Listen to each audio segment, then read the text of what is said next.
यीशु मसीह के अजीम जलाली और फतेहमंद नाम में आप सबकी सलामती हो। और जितनी तालियां आपने मुझे नाचीज के लिए बजाई इससे ज़्यादा यीशु मसीह के लिए बजाएं। कितने लोग खुदा के कलाम को सुनने के लिए तैयार हो गए हैं? आमीन। मैं ज़्यादा वक्त भी नहीं लूँगा क्योंकि कलाम में लिखा रूह अक्ल दोनों से चलना चाहिए। आज मेरा अनुमान है, खुदा मुझ पर रहम कर। खुदा मुझ पर रहम कर। हर शख्स जो यहाँ बैठा है, बहने भाई, अपना दाहिना हाथ अपने दिल पर रख कर ये कहे, खुदा मुझ पर रहम कर। आवाज कम है, मैं भी माइक के बगैर कहता हूँ, खुदा मुझ पर रहम कर। मेरे पीछे कह रहा है, खुदा मेरी फैमिली पर रहम कर। खुदा मेरे बहन भाइयों पर रहम कर। खुदा मेरे मुल्क पर रहम कर। खुदा मेरे घराना पर रहम कर। खुदा मेरे बच्चों पर रहम कर। खुदा मेरी जिंदगी पर रहम कर। जब आप अपने लिए रहम मांगेंगे तो खुदा आप पर क्या करेगा? रहम करेगा। आप सब ने कहा, खुदा मुझ पर क्या कर दे? रहम कर दे। और आपने खुदा के घर में अपने लिए क्या मांगा है? रहम मांगा है। कलाम मुकद्दस में हमें ये बात सुनने को मिलती है, मांगो तो। और जब हम खुदा से मांगते हैं, खुदा से कहते हैं कि खुदा तू मेरी जिंदगी में ये काम कर, खुदा तू मेरी जिंदगी में ये काम कर। जैसे कि अभी थोड़ी देर पहले हमने सब ने अलानिया तौर पर कहा, खुदा तू मुझ पर रहम कर, मेरी फैमिली पर रहम कर, मेरे माँ बाप पर रहम कर, मेरी औलाद पर रहम कर, मेरे घराना पर रहम कर, मेरे मुल्क पर रहम कर। और जब हमने खुदा से मांगा है कि खुदा तू मुझ पर रहम कर, तो फिर खुदा का कलाम ये कहता है, वो मांगने वालों पर क्या करता है? रहम करता है। क्योंकि मांगो तो दिया जाएगा। आप जब ये कहेंगे कि खुदा मेरी जिंदगी पे उतरा, तो वो आपकी जिंदगी में उतरेगा। और जब आप कहेंगे खुदा तू मेरे घराना में आ जा, वो आपके घराना में आएगा। जब तक आप अपने लफ्जों से, अपनी जबान से इकरार नहीं करेंगे, तब तक आपकी जिंदगी में, आपकी फैमिली में, आपके घराना में, आपके मुल्क में रहम जारी नहीं होगा। आप नैनवा के शहर के लोगों को देखें, उन्होंने पूरी कौम ने खुदा से क्या मांगा? रहम मांगा। और रहम मांगते मांगते उन्होंने अपने गुनाह का क्या किया? इकरार किया। इसके सबब से खुदा ने जिस शहर को 40 दिन में बर्बाद करना था, उनकी दुआओं के सबब से, उनके गुनाहों की माफी के सबब से खुदा ने उन पर क्या कर दिया? रहम कर दिया। और जब आप खुदा से रहम मांगेंगे तो फिर आपके घर से मुश्किलातें चली जाएंगी और परेशानियां चली जाएंगी, मुसीबतें चली जाएंगी, बेरोजगारी चली जाएगी, गुर्बत चली जाएगी। जब आप खुदा से मांगेंगे, और जब तक आप खुदा से नहीं मांगेंगे, रहम जारी नहीं होगा। आए में से देखते हैं कलाम मुकद्दस में ज़बूर 123 की पहली 3 आयत मुकद्दस की तलावत करेंगे सिस्टर अंबर के साथ मिलकर, बाबलंद आवाज के साथ। ज़बूर 123 की पहली 3 आयत मुकद्दस, जिन जिन के पास खुदा का पाक कलाम है वो में से खोल लीजिए। हालेलुया। ज़बूर 123 उसकी पहली चंद आयत।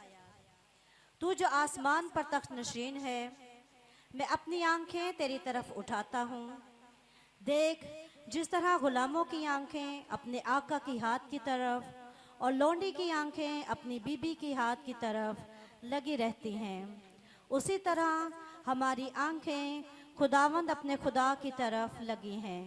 जब तक वो हम पर रहम ना करे, हम पर रहम कर आए खुदावंद, हम पर रहम कर, क्योंकि हम जिल्लत उठाते उठाते तंग आ गए हैं। आमीन। मैं चाहूंगा एक दफा फिर इस हवाला की तिलावत की जाए, बड़े गौर से सुनना है। अकॉर्डिंग टू बाइबल जब हम सीखते हैं खुदा के कलाम के मुताबिक, तो फिर हमारी जिंदगियों पर रहम जारी होता है। फिर दोबारा पढ़ेंगे, तिलावत करेंगे। तू जो आसमान पर तख्त नशीन है। मुकद्दस दाऊद नबी फरमाते हैं, कहते हैं कि तू जो आसमान पर तख्त नशी है, ये वो कोई इंसान की बात नहीं कर रहा है, वो कोई चरिंद परिंद की बात नहीं कर रहा है।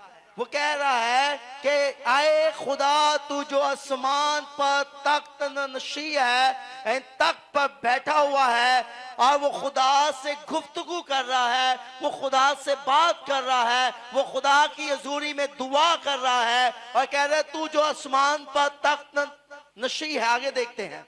मैं अपनी आंखें तेरी तरफ उठाता हूं। क्या एक खूबसूरत बात कह रहा है कि मैं अपनी आंखें तेरी तरफ उठाता हूं। वो अपनी तवज्जो का मरकज जो है वो खुदा को बनाता है, वो अपनी आंखें खुदा की तरफ लगाता है, वो अपनी सोचे खुदा की तरफ लगाता है, वो अपने ख्यालात खुदा की तरफ लगाता है और वो अपना रुख खुदा की तरफ करता है और कहता है कि तू आसमान पर तख्त नशी है और मैं अपनी आंखें तेरी तरफ लगाता हूं, तेरी तरफ उठाता हूं।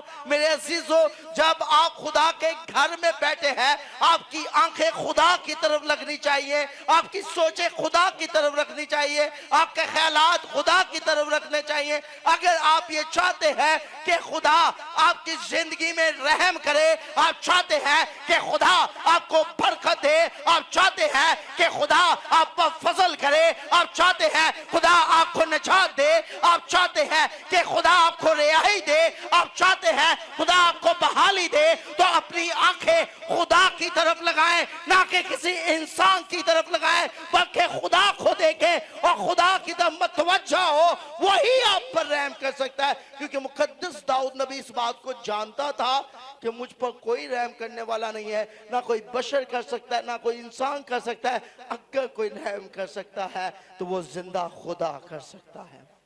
हालेलुया। अपनी आंखें कहां लगानी है? खुदा की तरफ लगानी है।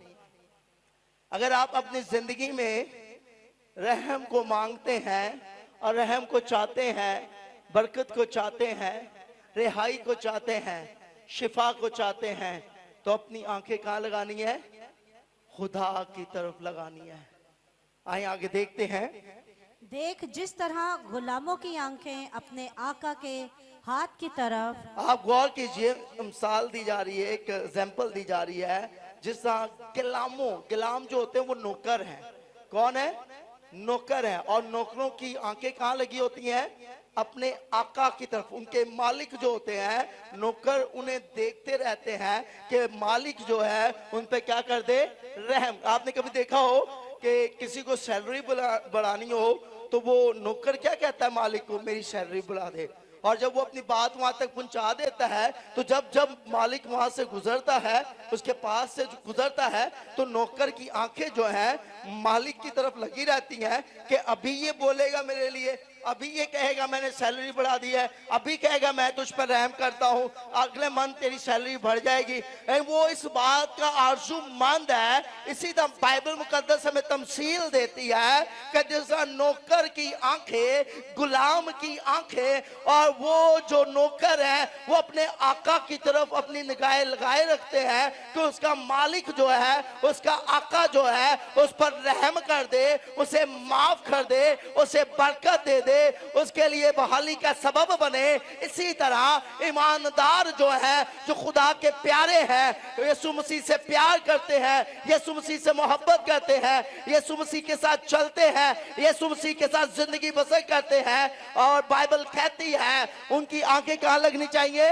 यीशु मसीह की जानिब लगनी चाहिए। अगर आप ये कहते हैं मैं यीशु की बेटी हूं, आप ये कहते हैं मैं यीशु का बेटा हूं, और अगर आप ये भी कहते हैं कि मैं सर्वेंट हूं, यीशु मसीह का नौकर हूं, तो फिर आपकी आंखें यीशु मसीह की तरफ लगनी चाहिए। आप उसे अपना बादशाह समझते हैं, आप उसे अपना आका समझते हैं, आप उसे अपना तबीब आजम समझते हैं, आप उसे अपना अब्बा समझते हैं, तो फिर आपकी आंखें उसकी जानिब लगनी चाहिए। क्योंकि रहम इस जमीन पर जारी नहीं होगा, कोई आप पर रहम नहीं करेगा। अगर कोई इस दुनिया में रहम कर सकता है, अगर कोई इस दुनिया में माफ कर सकता है, अगर कोई इस दुनिया में बहाल कर सकता है, अगर इस दुनिया में कोई शिफा दे सकता है, तो वो खुदा का बेटा यीशु है, जो मुफ्त देता है और रहम करता है और बरकत देता है। क्योंकि उसके वादे, उसकी बातों में हकीकत है, वो अपनी बातों पर कायम रहने वाला खुदा है। इसलिए यीशु मसीह ने फरमाया, आए थके मांदे बहुत से दबे हुए लोगों, सब मेरे पास आओ, मैं तुम पर रहम करूंगा, मैं तुम्हें बरकत दूंगा, मैं तुम्हें शिफा दूंगा। बस अपनी आंखें कहां लगाओ? आका की तरफ लगाओ। हमें अपनी आंखें कहां लगानी है? बहुत से लोग इंसानों के हाथों पर तवक्कल करते हैं, लेकिन बाइबल कहती है हमें खुदा पर तवक्कल करना है। क्या करना है? खुदा पर तवक्कल। और जब आप खुदा पर तवक्कल करते हैं तो खुदा आप पर क्या करता है? रहम करता है। खुदा हम पर क्या करता है? रहम करता है। हम चर्च आते हैं और हमारी आंखें खुदा पर नहीं लगती हैं, हमारा ध्यान खुदा पर नहीं लगता है। हम बैठे चर्च में हैं, हम बैठे इबादत गाह में हैं, लेकिन हमारा ध्यान इधर उधर जा रहा है। याद रखें, इब्लीस नहीं चाहता कि आप अपने मालिक को देख सकें, इब्लीस नहीं चाहता आप अपने आका को देख सकें, इब्लीस नहीं चाहता आप अपनी कामयाबी के फर्जंद बन जाएं, बल्कि वो आपको गिराने की कोशिश करता है। मेरे जिजो, जब भी आप खुदा की हजूरी में आए तो अपनी निगाह खुदा की तरफ उठाएं। डैनियल नबी को देखें, बाइबल कहती है वो दिन में 3 दफा आंखें खुदा की तरफ उठाता था।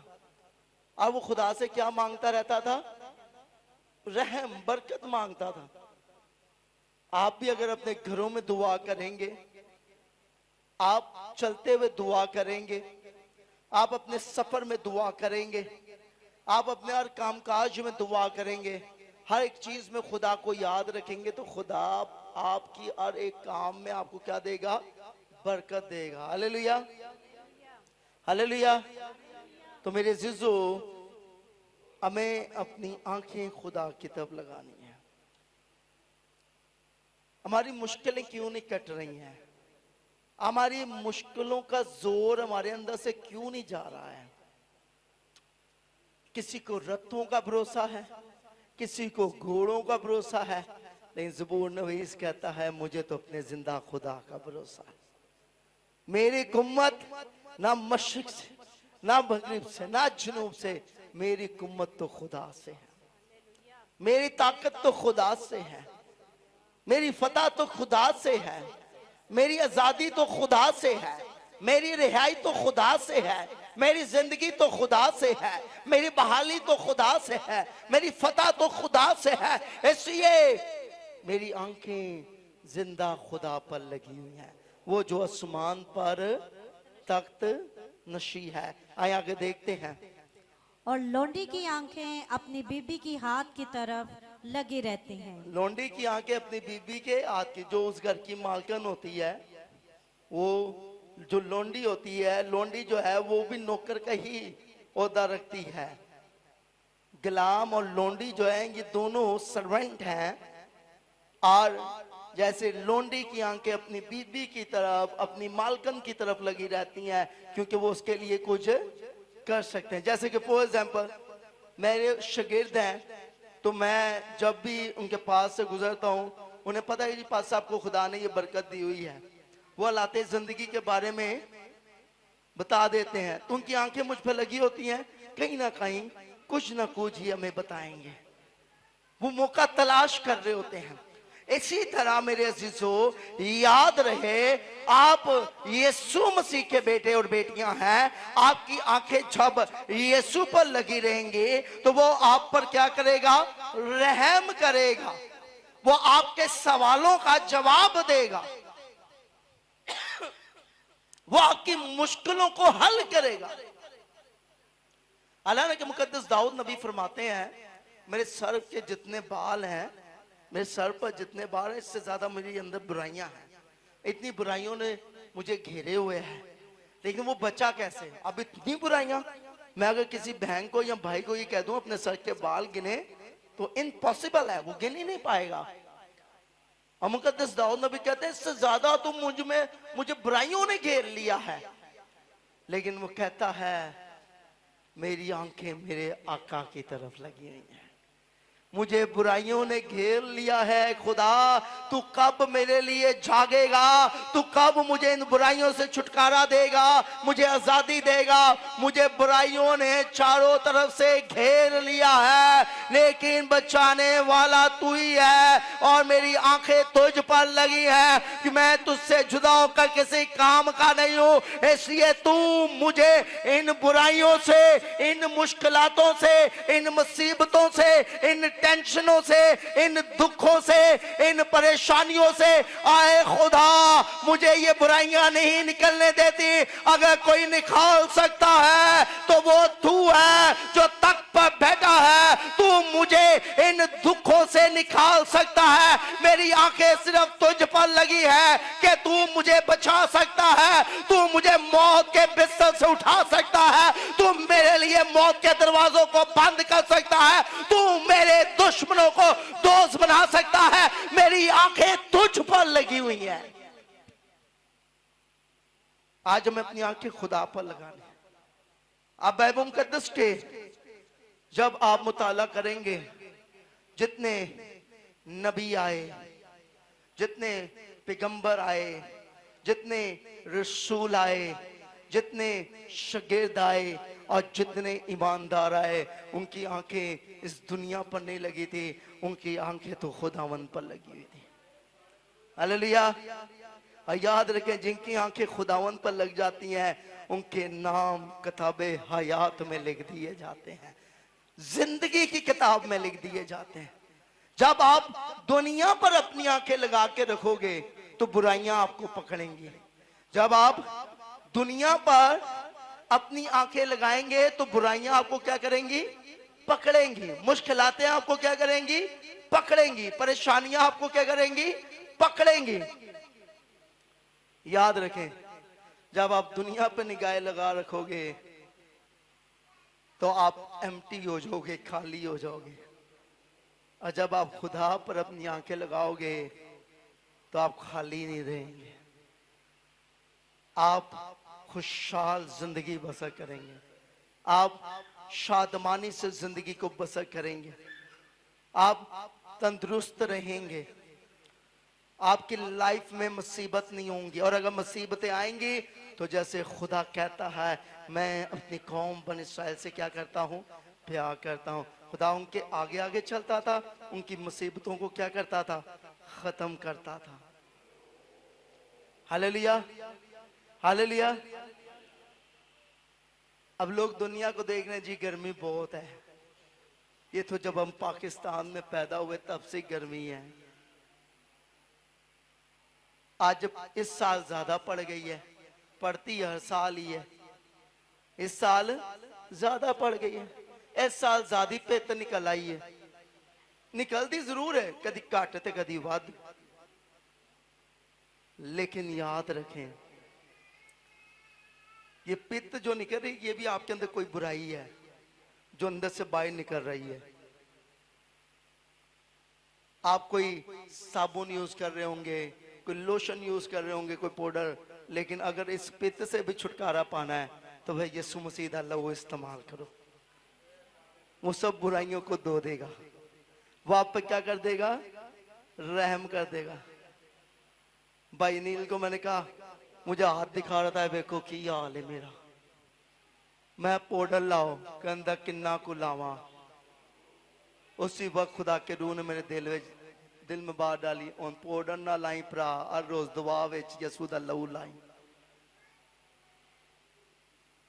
वो आप पर रहम कर देगा, वो आप पर क्या कर देगा, रहम कर देगा। देखिए बस तू तौबा कर और रुजू ला ताकि तेरे गुनाह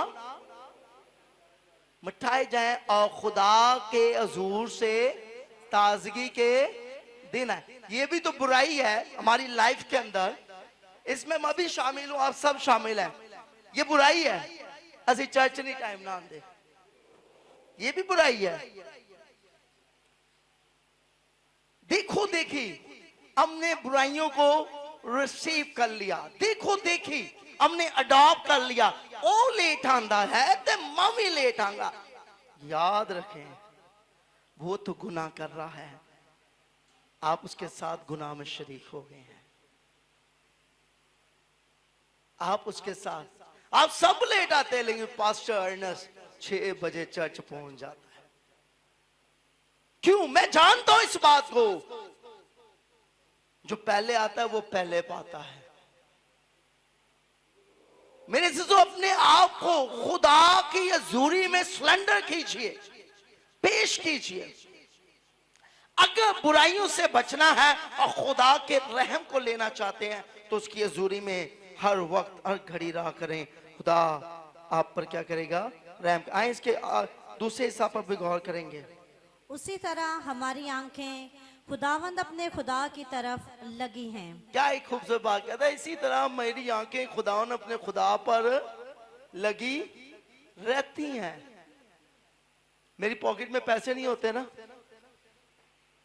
तो मैं अपनी आंखें कहां लगाता हूं, खुदा की तरफ लगाता हूं। खुदा तू इस पॉकेट को भर देगा, तू इस पॉकेट को भर देगा।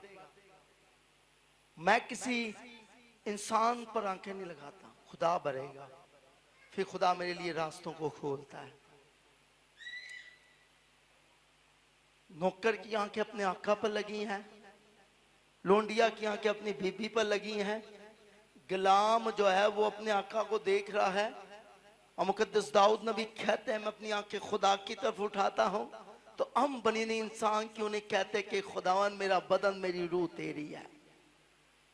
हम भी अपनी आंखें तेरी तरफ उठाते हैं, हमारी आंखें तेरी तरफ लग गई हैं। सारे दरवाजे बंद हो गए लेकिन एक दरवाजा है जो तू वही बंद करता, वो तेरा दरवाजा है। हालेलुया।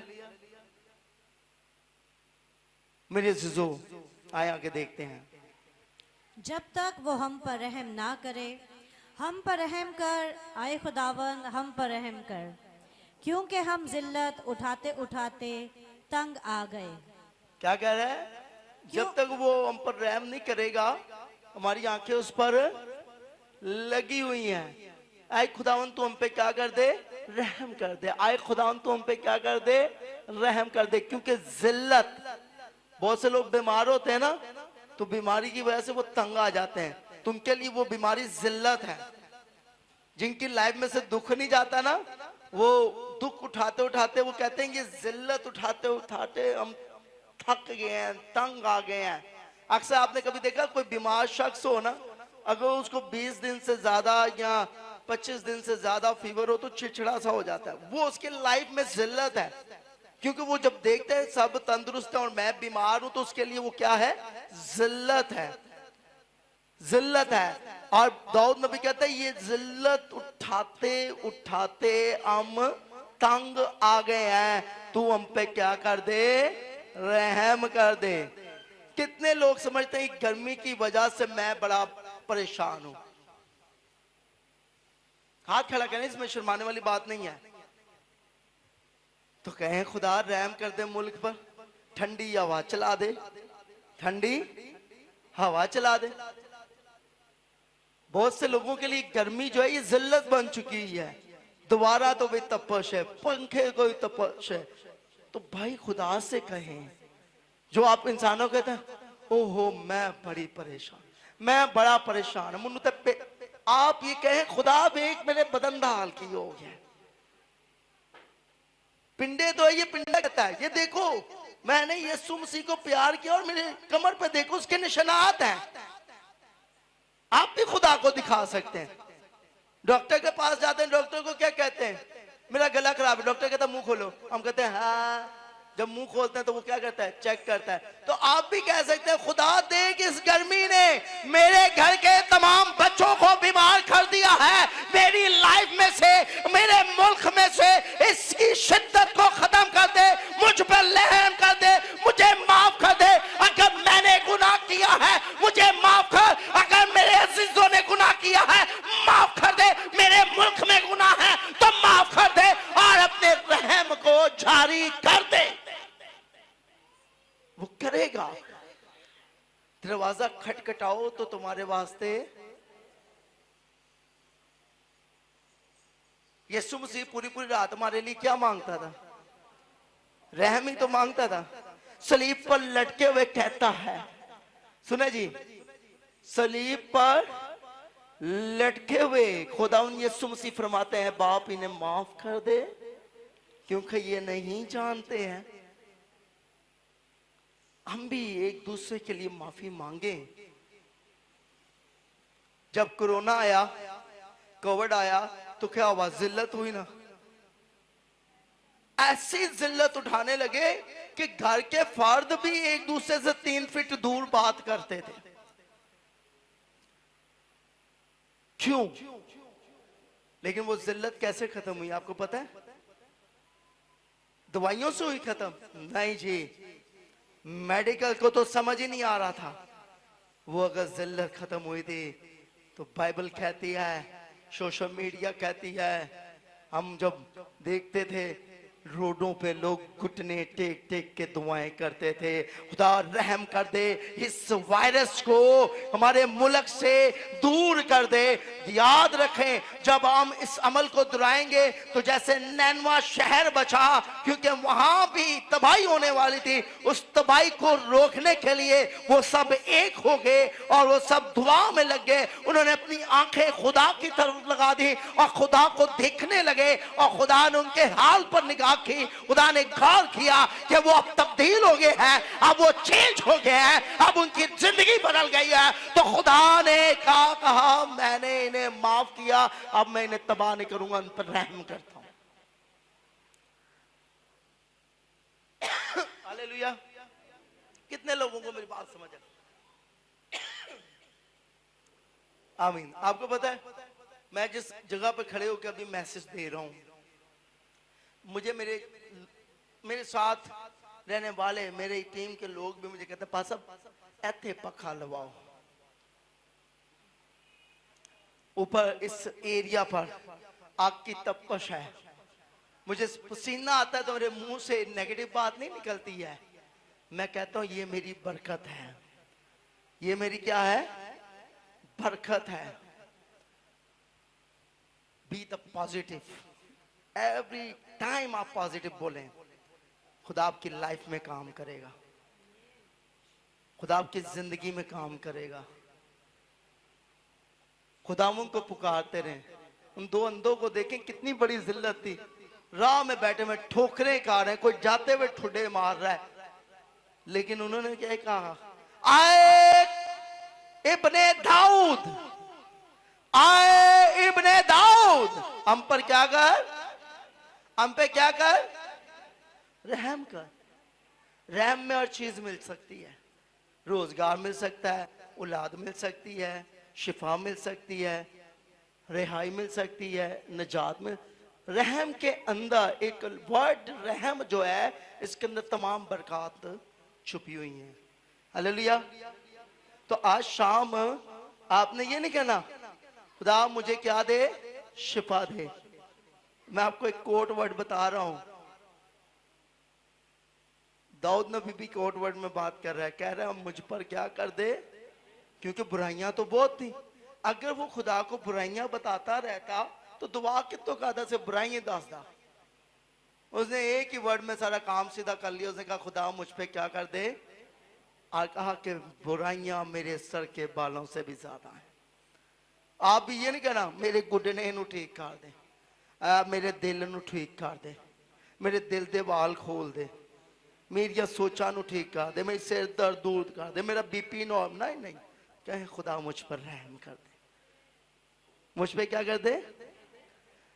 आप जब डॉक्टर के पास जाते हैं तो हम बहुत कुछ बता रहे होते हैं, लेकिन डॉक्टर क्या करता है, जब बीपी चेक करता है तो वो मशीन पर क्या करता है, ब्लड प्रेशर आपका क्या करता है, चेक करता है। जब आप कहते हैं ना खुदा मुझ पर रहम कर दे, तो वो आपको उस मशीन पर रख देता है जिसमें आपकी तमाम कमजोरियां सामने आ जाती हैं, और उसमें से वो कमजोरियों पे क्या करने लगता है, रहम करने लगता है, क्योंकि उसका छाछ उसके हाथ में है। और वो जब उसे छानता है तो फिर वो कमजोरियां हवा में उड़ना शुरू हो जाती हैं, और खालिस बरकत हम पर क्या होती हैं, ठहरने लग जाती हैं। Hallelujah, hallelujah. तो फिर जान दिया उन्हें नहीं कहना। एक चीज मैंने पहले लफ्जों में ये बात कही, गर्मी की शिद्दत के सबब से लाडली कौम बीमार है। गर्मी की शिद्दत के सबब से लाडली कौम बीमार है, इसलिए कई हॉस्पिटल में है, कोई क्लिनिक में है, कोई घर की चारपाई या बेड पर है। लेकिन हमें उनके लिए क्या करनी है, दुआ करनी है। या बैठ के हमने उनके लिए क्या मांगना है, रहम मांगना है। क्या मांगना है, रहम मांगना है। खुदा उनकी लाइफ में क्या करेगा, क्या करेगा। आवाज नहीं आई। कौन कौन समझता है खुदा ने मेरी जिंदगी में काम कर दिया। आपने बहुत सी चीजों पर रहम मांगा ही नहीं मांगा, मांगा ही नहीं मांगा, तो फिर दोबारा हम सब मिलकर रहम मांगते हैं। भाई इसको रिकॉर्डेड कर लेना, ठीक है। आए मेरे साथ मिलकर कहना है, आए खुदा मुझ पर रहम कर, मेरी जिंदगी पर रहम कर, मेरे फ्यूचर पर रहम कर, मेरे प्रेजेंट पर रहम कर, मेरे पास्ट पर रहम कर, मेरे घराना पर रहम कर, मेरे घर के लोगों पर रहम कर, मेरे रोजगार पर रहम कर, मेरे आने जाने पर रहम कर, मेरे बच्चों पर रहम कर, मेरे बहन भाइयों पर रहम कर, मेरे वालिदैन पर रहम कर, मेरे अजीजों पर रहम कर, मेरे मुल्क पर रहम कर, और मुझे खुशहाल कर, मुझे बरकत दे दे, ताकि मैं तेरी तारीफ करूं, तेरी तमजीद करूं, क्योंकि तेरे रहम में मेरी रिहाई है, तेरे रहम में मेरी बरकत है, तेरे रहम में मेरी तंदुरुस्ती है, तेरे रहम में मेरी फतह है, तेरे रहम में इब्लीस को शिकस्त है। ऐ खुदा मैं तेरी बेटा हूं, तू मुझ पर रहम कर, तू मुझ पर रहम कर, तू मुझ पर रहम कर। मैंने तेरे कलाम से सुना है तू रहम करने वाला खुदा है। मैंने तेरे कलाम से सुना है मांगो तो दिया जाएगा। मैं तुझसे रहम मांगता हूं, मुझ पर रहम कर, मुझे बरकत दे, मेरे रुके हुए कामों पर रहम कर, मेरी रुकी हुई बरकत पर रहम कर, मुझ पर रहम कर। आज मैं एक बात में खुदा तुझे याद करता हूं। आवाज कम हो गई है, इतने ही रहम मांगना था। खुदा मुझ पर रहम कर, मैं तेरे घर आ सकूं, मैं तेरी हजूरी में आ सकूं, मैं दुआ कर सकूं, मैं बाइबल पढ़ सकूं, मैं वफादार हो सकूं, मैं टाइम का प्रबंध हो सकूं। मुझ पर रहम कर, मेरे अंदर से कमजोरियों को दूर कर दे, मुझ पर रहम कर। आए खुदा मेरे घर से लड़ाई झगड़ों को दूर कर दे, मेरे घर पर रहम कर। आए खुदा नफरत को दूर कर, मुझ पर रहम कर। आए खुदा मुझे ईमानदार बना, मुझ पर ईमानदारी का रहम जारी कर दे, ताकि मैं घटूं और तू बढ़े, मैं छुपूं तू नजर आए, लोग मुझे नहीं बल्कि तुझे जाने। मुझ पर रहम कर, लोग मुझसे कहें ये खुदा का बेटा है, लोग मुझसे कहें ये खुदा का चुनीदा है, लोग मुझसे कहें ये ईमानदार है, ऐ खुदा मुझ पर रहम कर, ऐ खुदा मुझ पर रहम कर। 365 दिन खुदा मुझ पर रहम कर। जब तक मैं जिंदा हूं मुझ पर रहम कर।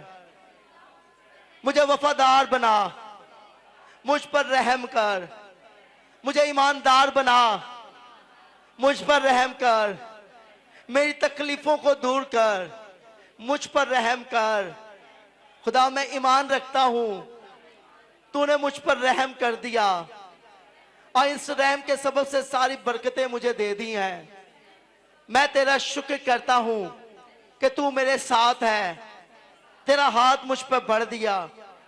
ऐ खुदा, वो लोग जो आज नहीं आए, अगर वो बीमार हैं, हॉस्पिटल में हैं, क्लिनिक में हैं, अपने घरों में हैं, रास्तों में हैं, उन सब पर रहम कर, उन सब पर रहम कर।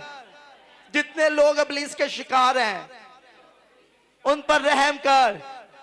जिन्हें बदरूएं तंग करती हैं उन पर रहम कर। जिन्हें कैंसर है उन पर रहम कर।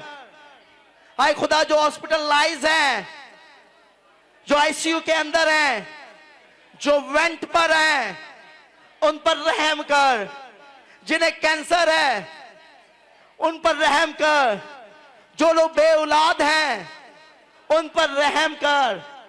जिन्हें गिल्टियां रसोलियां हैं उन पर रहम कर। जिनकी आंखों की बनाई ठीक नहीं है उन पर रहम कर। जिनका बीपी कंट्रोल नहीं होता उनको रहम कर। जिनकी शुगर कंट्रोल नहीं होती, खुदा उन पर रहम कर।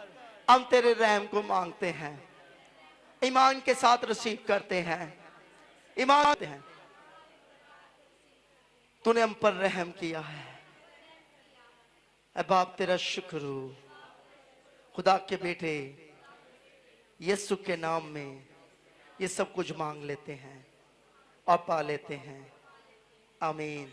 आंखें बंद रखे, मैं दुआ करूंगा। आसमानी खुदा, हम सब ने जब तेरी हजूरी में रहम को मांगा है तो खुदा ईमान रखते हैं तेरे रहम के सबब से लॉर्ड ऑफ लॉर्ड चर्च तेरे जलाल से ममूर हो चुका है। ऐ आसमानी खुदा, तेरा शुक्र करते हैं। तू जुमेरात की मीटिंग पर रहम कर, तू संडे सर्विस पर रहम कर, तू जीसस बाइबल स्कूल पर रहम कर, तू संडे स्कूल पर रहम कर। ऐ बाप, तू बहनों की मीटिंग पर रहम कर। ऐ बाप, तेरा शुक्र करते हैं। लॉर्ड ऑफ लॉर्ड चर्च की तमाम कलीसिया पर, ग्रहणों पर रहम कर। खुदा के बेटे यीशु के नाम में आमीन। हालेलुया।